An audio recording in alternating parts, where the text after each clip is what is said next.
Hey guys, it's Brett, and thanks for dropping by my channel. I have to let you know that I've recorded this video twice already today. The first time I deleted it, the second time I went through like 20 minutes of the retape and realized I never pressed play. So hopefully, hopefully the third time is the charm. Okay, let's go. All right, so today I wanted to do my May wrap-up. I read 11 books this month. It was probably my favorite month of the year so far in terms of what I've read. Not only did I like everything, but I loved a lot. So this is almost going to be a general rave about so much stuff that I liked. So let's not waste any time and go through the 11 books. All right, first up is Heaven and Earth. I have discussed this before. For those of you who saw me, I did an author interview with Joshua Center. He is great. I loved this book. This revolves around a pastor and his wife, kind of in a mega church in South Carolina, televangelist, like big deal, who gets caught with a male prostitute and what it does to the marriage and kind of the aftermath. However, the entire book is told from the point of view of the wife, kind of where she came from, how she's dealing with this, all the kind of crisis of conscience, of faith, everything that comes up for her. It would be a great book for a book club. I think it's really well done, really interesting, a really interesting character study. So I would recommend this. Next, okay, so I've told you all before, I'm kind of sometimes a fantasy sci-fi person. You know, I don't know why I feel like I have to make some excuse about that. We are what we are. We like what we like. So this book I saw come up on Instagram. I had total FOMO because it has started to appear everywhere. I knew it dealt with dragons. So I was like, you know what? I just have to get this thing. And it was selling out everywhere. It was really hard to find. But my local had a copy of it. So I got it, which is Fourth Wing by Rebecca Yarros. First of all, let's shout out to the publisher for this beautiful end pages. Rebecca Yarros, from what I can tell, primarily writes romance novels. This thing is hardcore fantasy. It is hardcore fantasy with, there is a romantic angle in this, but it's about a young girl who goes to a school. Effectively, we think she's going to become a scribe because she's kind of bookish and physically small. But like her sister before her and her brother, who's now deceased, they were dragon riders, and she becomes a dragon rider. It's a very competitive school. Literally, kids are killing each other to make it to the top. And there's a whole sequence of bonding with these dragons. The dragons have personalities. They kind of picked the person who they're going to bond with. There's a romantic triangle that develops. There's a little bit of sex. I got to be honest, like when I first started this, I was like, oh, this is kind of like a little bit more of a, you know, sophisticated young adult book. And then it became very adult with some hardcore sex scenes 3/4 of the way through. Originally planned as a duology. I've now heard that she's going to be writing 5 books in this series, probably because it's in the New York Times bestseller list and it's become a huge smash hit. The next book is coming out in November. So if you're a fantasy person who likes ACOTAR, which stands for Court of Thorn and Roses, I believe, you know, with that fantasy series, if you're listening to this, shaking your head and being like, I have no idea what the hell you're talking about, this might not be for you. But for the rest of you, it absolutely probably will be. And it had enough twists and turns that made it feel original, even though some of this material is probably a retread of other stuff you've read before. But it is a great ending, which I never saw coming. Really looking forward to the second book. Totally a lot of fun. Okay. This I just finished, my last book for the month, Wandering Souls by Cecile. It was on the International Booker long list. It did not make the short list, surprising a lot of people who I think thought that this could walk away with the whole prize. I didn't read any of the long list, so I can't speak to any of this. I can say I thought this was great. It's not that long of a novel, just over 200 pages. It involves it's right after the fall of Saigon, a Vietnamese family who the mother and father send off the oldest daughter and two boys to, they're going to set off for America to meet up with the father's brother who has, before Saigon fell, immigrated and ended up in New Hampshire. So they hope to get to America. That's the plan, to reunite with the uncle. Well, the parents and the rest of the family tragically die at sea. So the daughter is left effectively becoming the parent, raising these two boys. And it follows them over the next 20, 25 years, being stuck in an immigration camp, but then eventually they get placed in London, and kind of what happens to the three kids. But the primary focus is on the oldest daughter. Beautiful book. What I really appreciated about it is, first of all, just her brevity and writing, that she could convey so much in quite really so little text. She accomplishes really quite a bit. I also loved that although the book certainly is harrowing, it's emotional, it doesn't wallow in anything, and I really appreciated that. It doesn't try to drag into sentimentality or anything like that. It's a pretty startling debut, and I would highly recommend this, especially if you want something that has heart and depth without 500 pages. Absolutely. Okay, next up is Andrew Rannells, Uncle of the Year. For those of you who don't know, Andrew Rannells is a actor, singer, who kind of came to prominence when he starred in the hit Broadway musical, The Book of Mormon.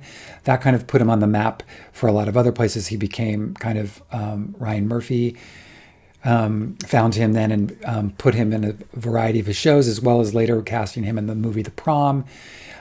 He's also very well known for playing Lena Dunham's best gay bestie in the show Girls, the HBO show Girls.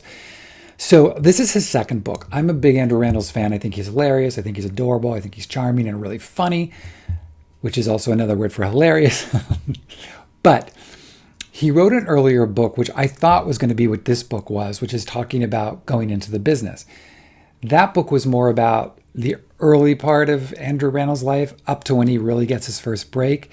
And there was a part of me after I finished it that thought, why? Like, he hasn't been on the scene so long that he has a biography out. It kind of shocked me. Well, this book is what I wanted that book to be. This is all about the rest of his career. Book of Mormon, when he got his break in Hairspray on Broadway, the various television shows he did, the ups and downs, as well as his relationships. It's not going to, for those of you who love Andrew Rannells, you're going to love this. If you like him, you're going to like the book. And I bet it's a real treat on audio. I actually just read it. For those of you who have no idea who he is, I wouldn't say you need to rush out and get this. Certainly there's many more celebrity bios that I could recommend that I think, have more resonance and are a much more, I don't want to say fulfilling read, because again, I like Andrew Rannells and I like this book a lot.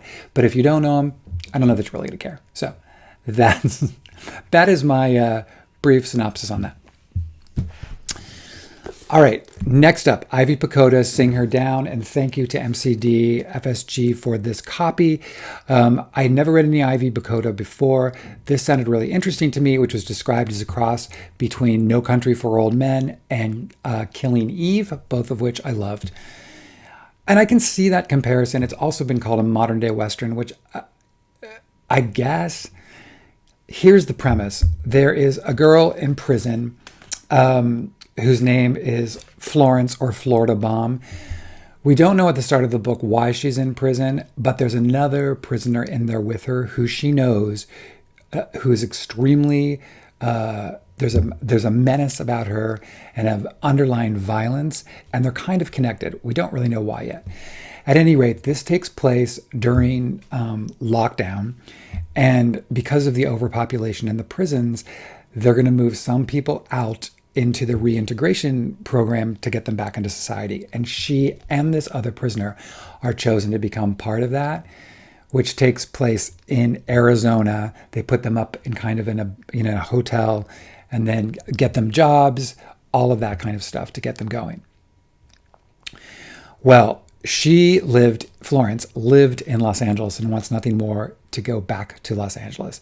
And so one night she skips and literally has an ankle bracelet on and skips back to LA. And she is followed by this other woman, leaving a trail of destruction in her wake.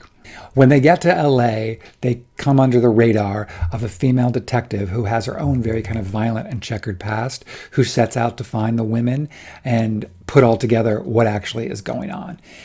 It's a very slow burn thriller that has a last like 75 pages that tear through it. I loved this. I thought it was great characters. I would highly recommend this one as well if you like a literary and a literate thriller. This is not like a Riley Sager or something that's going to be, it's definitely dark. So, on another front, I just have to say, in almost all of these 11 books, the one kind of through line I've had through a lot of these, and I noticed afterwards when I was looking at them, I would say 90 to 95% of everything I read this month has really strong women at the center of the novels, at the center of the stories. And I just found that fascinating when I looked at them. I was like, wow, that's really interesting. Whether they were written by women or men, the narrative really kind of centered on women who had really, really, really strong take no prisoners type of women. So, all right, next is Sea Chain by Gina Chung, and thank you to Vintage for this copy. This obviously drew me in because of the cover, because it reminded me, and the premise initially reminded me a little bit of Remarkably Bright Creatures, as well as the fact that there was an octopus on front. I do have to say, after reading it, nothing like Remarkably Bright Creatures, except for the fact that the protagonist, Ro, she works in an aquarium, and there is an octopus that she becomes friendly with, but that's it. This is really a coming-of-age novel. Ro is kind of trying to figure out where she is. She's in a strange relationship with her mother.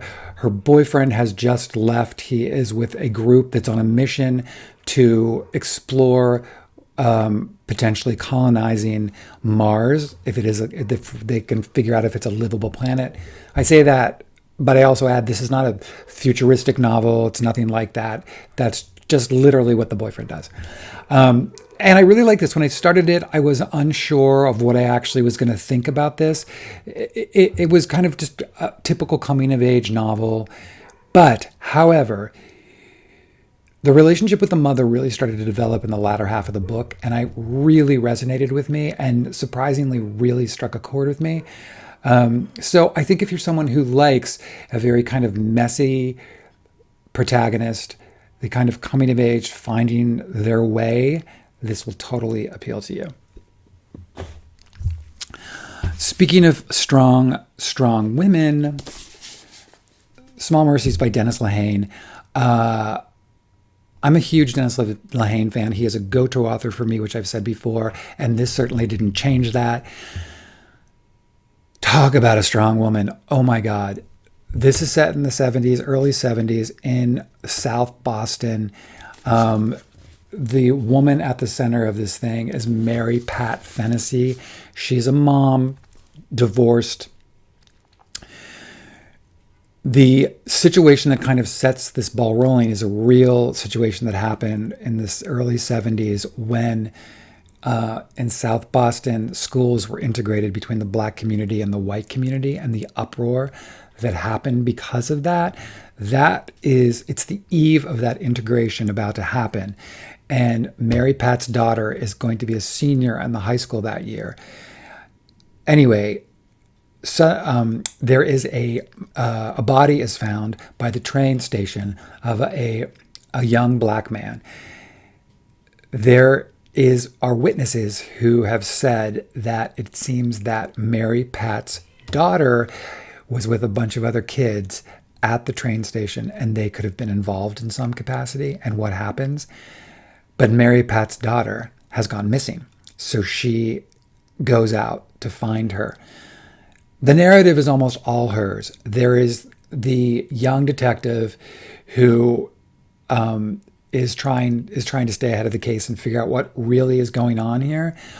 But this woman is such a badass. It is an incredible, incredible, incredible narrative. It is nonstop.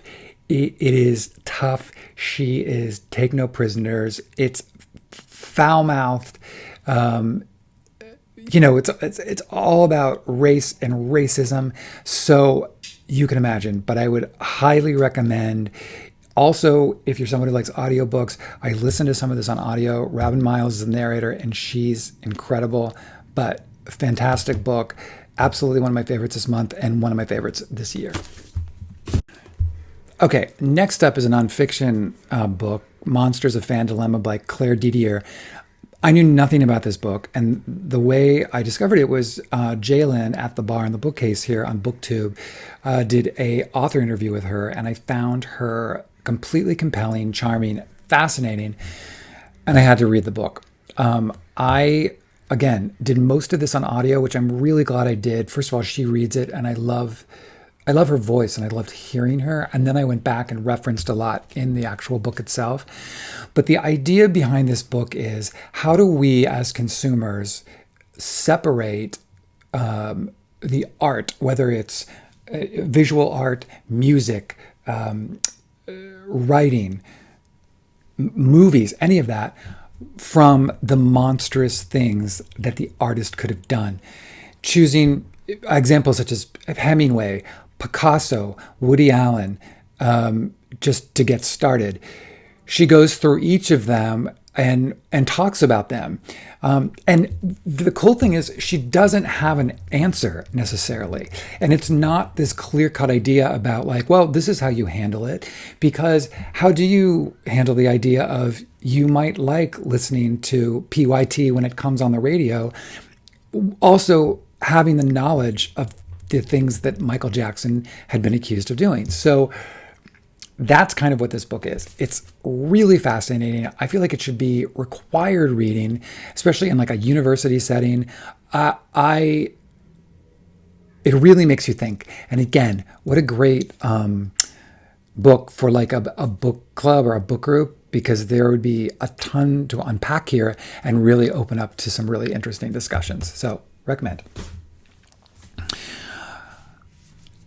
All right. I'm going to hold off on the one I was just going to put up because I want to talk about this one first, which is Chain Gang AllStars by Kwame Adjei-Brenyah. This was one of my most anticipated books of the year. I've been hearing some booksgrammers who had gotten it early and were like, this is going to be the book of the year. It's so amazing. Right? Totally hyped up. So I couldn't wait to get it. I got it. I read it. Really mixed bag for me. This is why.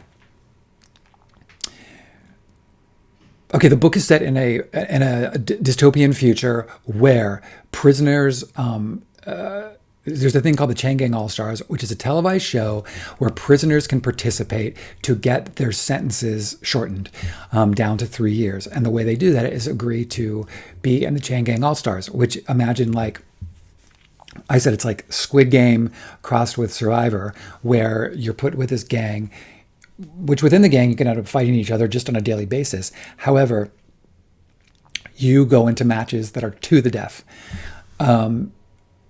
And you move up the ranks. And if you are the all-star, eventually you get out.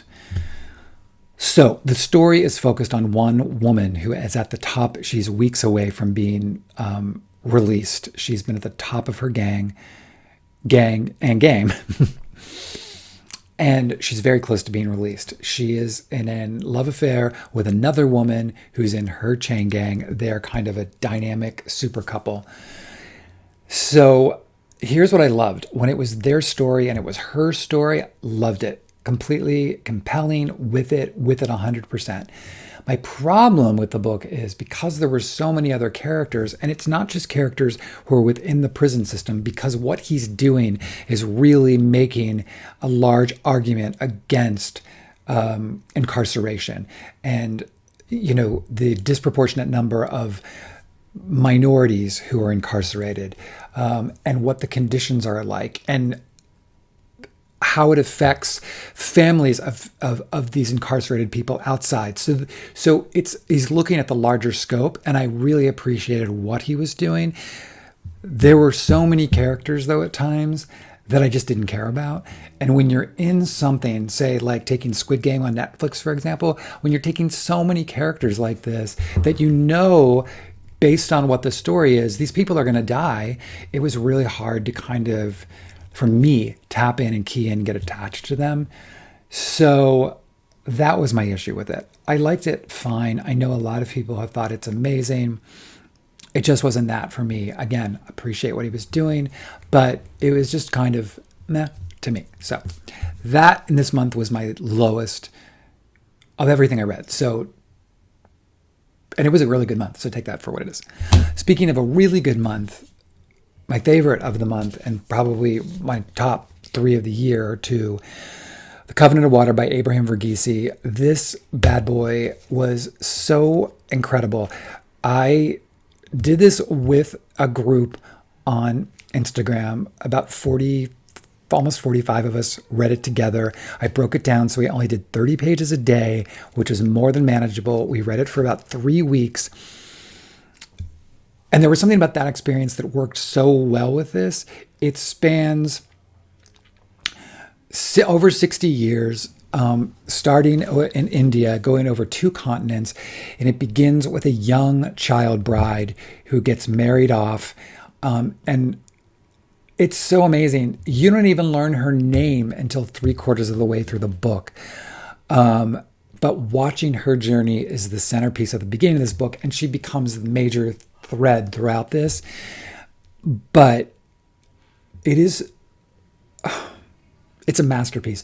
There are so many amazing characters that you fall in love with. I found myself crying multiple times in this thing, getting so attached to these people. Verghese is so brilliant, the way he drops threads early on that show up later in ways that you can't even possibly imagine. I don't want to give anything away about this book. I would suggest it's something you read and take your time. Again, would be a great book to read with a book club or a group of people that you can discuss it together. Absolutely do that, because it's worth discussing as you go through. But it's really beautiful. And if you decide to listen to it, Abraham Verghese actually asked that he read the book, and he does a great job. He's a beautiful voice. But he based this central character, this child bride that grows up, on his mother. I can't say enough. I loved it, loved it, loved it, loved it, loved it. Certainly one of my favorite books of the year. Will go down as one of my favorite books of all time. I said what I said. Last book, also loved this. Trespasses by Louise Kennedy. So damn good. When this book first came out in London, I really wanted to read it, and then I never did. And then it got released in the US, and I liked this cover. I loved this cover. Couldn't wait to get it. And it was like a Barnes & Noble featured title, which is when I think I got it. But of course, like everything, you get it, you're excited, and you put it on your shelf, and you forget about it. Well, luckily, it was on the Women's Prize for this year, the long list, and now it is one of the 6 titles of the short list. I've read 3 of the 6 shortlisted titles, the others being the Barbara Kingsolver book, which I liked a lot, and the Maggie O'Farrell book, which I liked. Okay, I didn't love. This, for me, is the book to win so far, and I hope to read the other 3 before the awards. But this is incredible, about a woman living in Ireland during the Troubles, a young woman, 24 years old. She's an elementary school teacher. She works in the evenings at her parents' pub, which her brother runs and owns. And she gets involved with a barrister who's married, and they begin to have an affair. But the real crux of this is that she's Catholic and he's Protestant. So, and if that's not enough, she begins to take a shine to one of her kids in school, and she kind of gets involved with the family to try to help them, which all kind of ties into everything else. And it has just spectacular repercussions all the way around. I was so in this world. I was so with Kushla is her name, and I was so captivated by her, she and her Michael, this man that she's involved with. It's one of those things like you feel like you're strapped into a car and you're headed for the biggest crash, but you can't. First of all, you can't turn away. It's so well written. So that's all I'm going to say about it. I absolutely love this. I hope this wins the Women's Prize. I could change that one every day for 3 books, but right now that's what I'm saying. So there you go. All right. So 11 books. Hopefully all of this recorded so I don't have to do it again. In a week's time, I'm going away this tomorrow. Or by the time you see this, I will be gone for a family vacation. So when I get back, I plan to post my June TBR, which is probably going to lean heavily into the LGBTQIA world since it is gay pride and I am prideful. So, but in the meantime, tell me which of these, I know some of you have read this. I know people have definitely read Trespasses, and I know that people have definitely read the Cecile Pen because they commented on when I was posting on my May TBR. But please tell me if you've read any of these and if you've liked them. And let me know what you loved this month. I would love to know that as well. Thank you again for stopping by. And if you liked this video today, please like and subscribe. And I will see you all soon. Thanks.